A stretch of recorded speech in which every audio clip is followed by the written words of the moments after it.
All right, so I've got a game, I've got a level transition system built in, and I've got a player. And a lot of you have probably been here where you come to your camera 2D and you say, I want position smoothing on so that the camera follows the player in a smooth fashion. And then as soon as you run your game, you'll run into an issue like this. Looks okay with the position smoothing here, but watch what happens when we go to the next scene. Boink. Whoa, that was nasty. And in today's video, I'm going to show you the simple tool built in that we can use to fix this and talk about the different ways that you can try and connect this in your own game.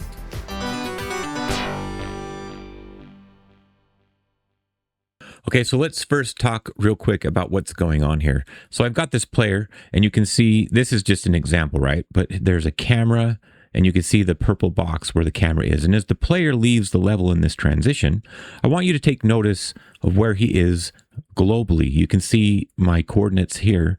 He's kind of close to the origin or close to 0, 0. And in fact, if we look at the transform of this, the X coordinate is -64 pixels and the Y is 201. Okay, so that's where this player is.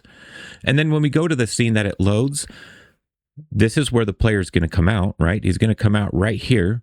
But now here's where the problem lies. If I look at this player and we look at his position, you can see that he's on the X coordinate of 1058. What was it over here?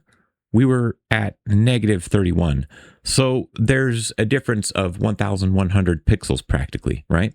And so what happens is your camera is clear over here and your player just appeared boink here.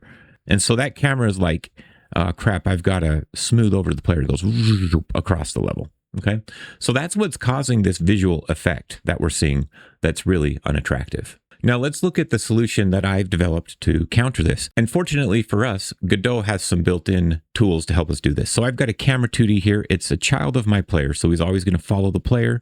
Obviously, I've got position smoothing turned on. If you notice, I've got a script attached to my camera 2D. It's a unique script called the player camera, but it extends camera 2D, so I got all the functionality that a camera has. If you look at this, there's one line of code that's going to help us. It's this reset smoothing. Now I'm using it in a call deferred fashion, which I'll talk about momentarily, but normally you could just call this like so, reset smoothing, okay? Now if we look at this, what it does is it sets the camera's position immediately to its current smoothing destination, which in the case of that player going from level 2 to level 1, right? It's the player. So it's going to just immediately reset the camera so it doesn't have to zoom across the level. And so really that's pretty simple and straightforward to use.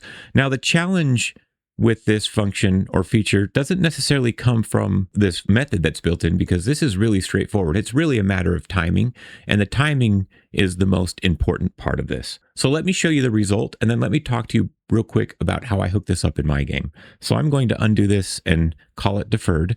And for those of you who aren't familiar, call deferred just means, yeah, call this function, but do it at the end of the process frame, okay? In fact, we could look at that description. What does it say?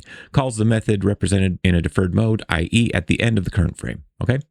So that's all it's going to do. And so this is part of that timing that I'm talking about. But let me go ahead and enable that and enable one little bit of code so I can show you what this looks like now in action.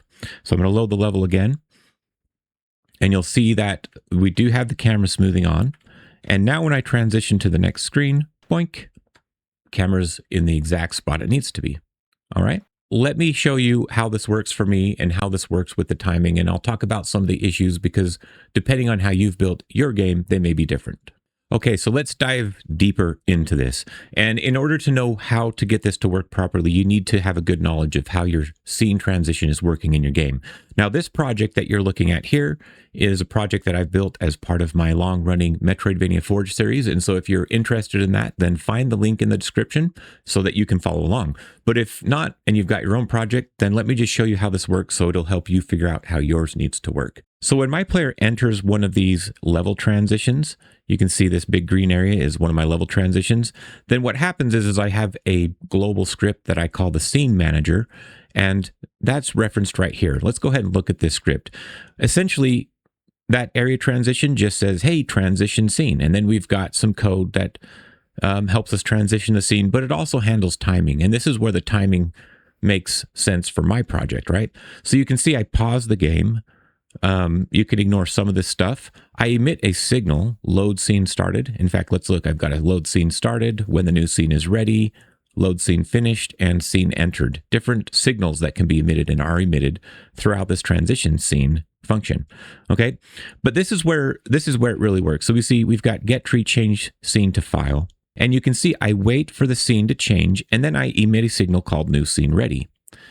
Now, this new scene ready signal is being picked up by the new level, and it's positioning the player where he needs to be. So this is the point at which the player gets moved by the game and by the script, okay? So what I'm going to do is I'm going to utilize that knowledge to help me get the timing correct for updating the camera. So you'll notice that when I go back to my player camera, I'm connecting to my new scene ready signal, and I use this on scene transition. Now I'm going to go ahead and just remove the call deferred real quick so I can show you why I added this, because I just demonstrated that this was working properly. Once I remove this, this means as soon as the signal is emitted, it's going to reset the camera. And you'll notice that this won't work. Whoop, it still did the zoom. And the reason for that being that we've moved the player, but it's not clear that the player was moved before that function was called. And I'm not certain if it's just because of the order of operations or if it's because of the requirements of moving a node that probably happens towards the end of the frame anyways. And so what we've done to fix that then is call this deferred, which means, right, what we looked at, it'll call it at the end of the frame after every other regular function has ran. Okay, and so that little tweak will fix that timing issue. So we have two pieces that make the timing issue work. And one is we have a common signal in our project. It's the same signal that we use to move our player when we go to the new scene. Therefore, we know that if we time with that, it'll work with our camera. And then secondly, making sure we call that deferred so that it happens at the end of the frame after the player has moved. And that's it. It's really super straightforward. And I hope this gives you an idea on how you can resolve the same kind of issue in your own project. And if you're having a hard time with the timing, then consider building some sort of global signal that you can use to respond to in all of your scripts. That will make it easier so you don't have to have, spaghetti code trying to work out the timing some other complicated way. So that's it. Thank you for watching. As I mentioned, if you want to learn more about some of my projects, look at the links in the description. Give the video a like if you appreciate it. Drop any comments. Maybe you have a better solution for this or a better way to handle the timing. I'd love to hear what you would do. And if you're new to the channel, please subscribe so you can see what's coming next. And as always, we'll see you next time.